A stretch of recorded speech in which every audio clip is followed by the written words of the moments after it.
心疼。王储卿出发印度，咳嗽不止，体温枪测量，网友喊话保障物资。10月8日晚，队员们都坐飞机出发印度了，没想到王储卿在里面非常亮眼。当天，王储卿穿了一身时尚的外套，直接被人称呼行走的衣架子。当时他自己一个人推着行李，背着包，身边有许多人在拍他，保安还以为他是哪个明星，直接问他经纪人在哪里，怎么不见经纪人。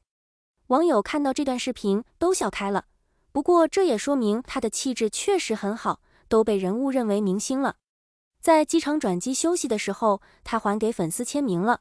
不过也有人拍到他在走路的时候就突然咳嗽不止，坐下休息的时候手里拿出纸巾，不少人怀疑他感冒了，还有在那里的粉丝现身说法说听到他说生病了。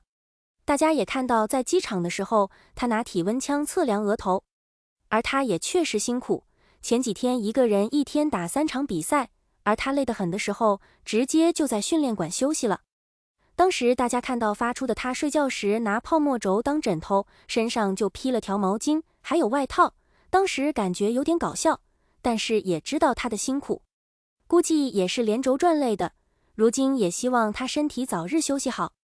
而这次因为运动员们出发地是印度，网友们都开始担心了，希望他们后勤能做好，拿好矿泉水、面包等一系列的物资。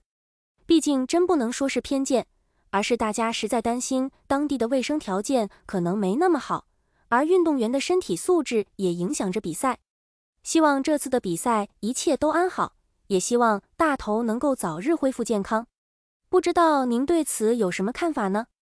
欢迎在下方评论区留下你的想法。